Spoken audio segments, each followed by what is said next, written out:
Et bonjour à tous et à toutes, on se retrouve pour une nouvelle vidéo où je vais essayer un nouveau format. Je vais faire une review complète du match qui oppose le Bastard München au FC Barça et il se déroule du scan 158 jusqu'au scan 168. Juste avant de commencer la vidéo, je me dois de vous mettre dans le contexte de la Neo Egoist League. On se retrouve juste après l'arc du Japon U20. Ego décidera de recruter les joueurs de l'équipe adverse pour son projet.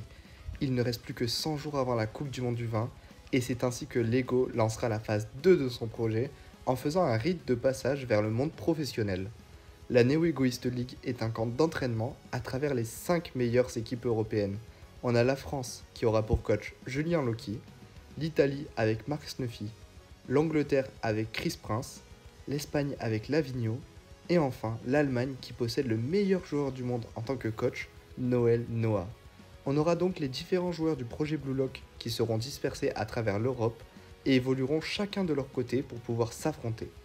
Dans cette vidéo, nous allons voir le premier match de la Neo Egoist League qui oppose le Bastard München allemand au FC Bastard espagnol. Juste avant que la vidéo commence, n'hésite pas à t'installer confortablement, à lâcher un like et à t'abonner, ça me ferait vraiment plaisir. On est sur la route des 4000 abonnés. Sur ce, commençons.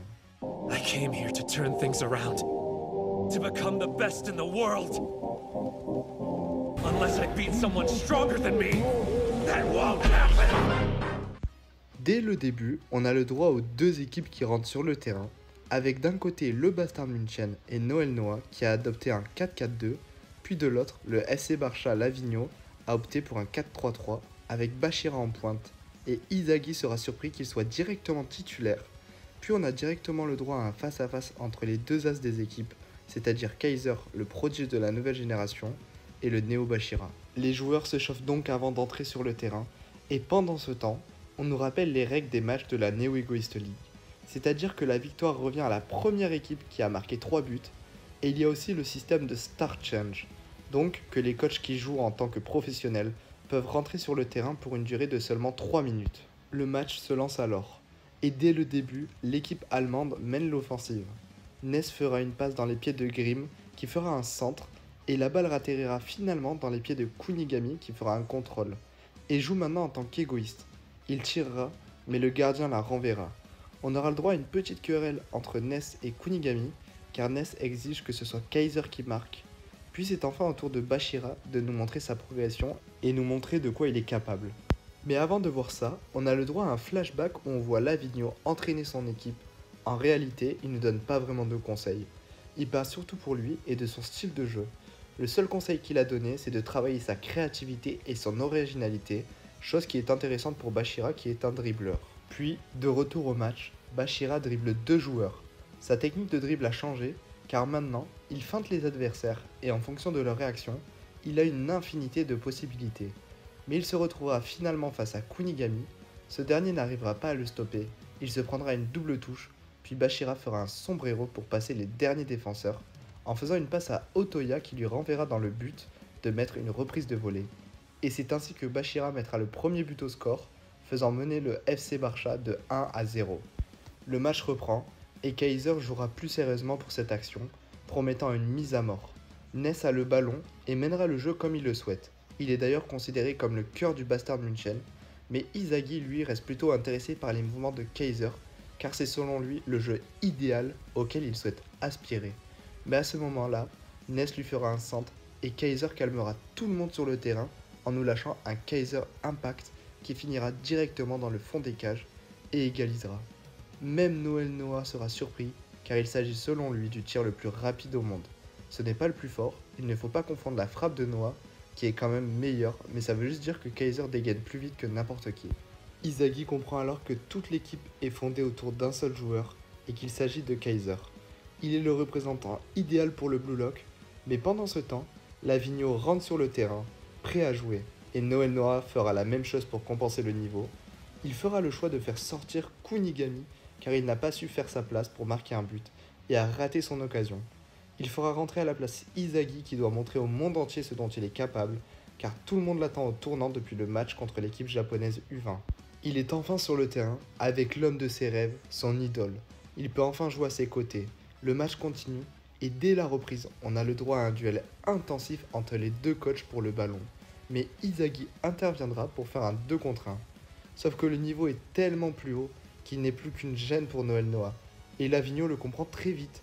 Il se sert de lui pour passer son adversaire, dribblera tous les défenseurs en les faisant tomber un peu comme avec les yeux de Akashi dans Kuroko no Basket, et marquera très facilement le deuxième but avec une des célébrations les plus classes du manga. La balle revient donc au Bastard, et dès le début, Noël Noah fonce sans le ballon, puis il le récupérera et tombera vite nez à nez avec Lavigno pour prendre sa revanche. Les deux se lancent dans un duel au corps à corps, mais comme dira Izagi, la spécialité de son idole n'est ni son mental ni son physique, mais bien le fait qu'il soit ambidextre et maîtrise ses jambes parfaitement, ce qui lui permet de tirer dans n'importe quelle position avec une frappe extrêmement puissante. Et c'est ainsi qu'il fera revenir son équipe sur un score de 2-2, mais malheureusement, le temps est écoulé, les 3 minutes sont passées et les deux coachs doivent sortir du terrain. Noël Noah décidera alors de faire rentrer Kunigami à sa place une dernière fois pour lui laisser une dernière chance car c'est sa copie. Et maintenant qu'il a réellement vu son style de jeu, cela paraît encore plus intéressant. Puis, Izagi questionne Kunigami par rapport au mot copie, et Kunigami lui explique ce qu'est réellement la wildcard. En réalité, c'était un repêchage où seul celui qui avait les capacités physiques les plus proches de Noël Noah pouvait réintégrer le projet Blue Lock. Suite à cette discussion, le match reprend et Bashira retentera un sombrero. Mais ce coup-ci, le dribble ne passera pas. Ness l'aura intercepté et fera un centre pour Kaiser, sauf que Izagi l'interceptera et tirera directement mais se fera contrer. Il comprend que sans le Kaiser Impact, il n'aura pas pu marquer ce but. La balle revient à Grimm et Izagi veut vraiment faire ses preuves. Il veut tellement atteindre cet objectif qu'il est rentré dans l'état de flow. Grimm fera un centre et dans les déplacements hors ballon, Kunigami et Kaiser se battront pour savoir qui aura la balle. Mais retournement de situation, la balle était pour Ness. Sauf que Izagi l'interceptera encore une fois. Bashira le bloquera, mais il fera une feinte de tir, ne lui laissant plus le choix. Kaiser lui demandera la balle et Izagi fera la passe. Cependant, elle était pour Kunigami car il ne veut pas que ce soit l'empereur allemand qui marque. Et là, Kunigami nous sort son meilleur lefty shot qui finira directement en pleine lucarne et fera gagner son équipe 3-2. Ce match était le plus court de la Neo Egoist League car il n'a duré que 10 chapitres. C'est le premier de la Neo Egoist League, donc il est normal que l'auteur fasse monter le niveau petit à petit, mais il était quand même très intéressant. C'était le premier match professionnel pour nos joueurs du Blue Lock et on pu voir ainsi ce que représente vraiment le haut niveau en tant que footballeur. Ce match aura aussi été intéressant scénaristiquement. Avec l'entrée en scène du duo Ness et Kaiser, on voit qu'ils sont à ce moment-là loin devant les autres joueurs, à part pour les deux coachs. En parlant d'eux, ils nous ont fait une belle démonstration en marquant un but chacun. Izagi se questionne à ce moment-là si un jour il arrivera à atteindre ce niveau qui lui paraît trop lointain pour le moment. Et on a aussi surtout eu le droit au retour de Kunigami avec une nouvelle personnalité et un nouveau style de jeu plus sombre et plus égoïste. Il n'est plus le héros que l'on connaissait, la wildcard l'aura changé, son style de jeu et sa mentalité. Mais il aura su clore le match avec sa frappe du gauche qui aura surpris tout le monde et aura su surtout s'imposer. Voilà l'équipe, cette vidéo est terminée. Si ce format vous a plu et que vous voulez la suite, n'hésitez pas à me le dire en commentaire. Mais pour l'instant, n'hésitez pas à lâcher un like, à commenter et à vous abonner. Sur ce, à la prochaine.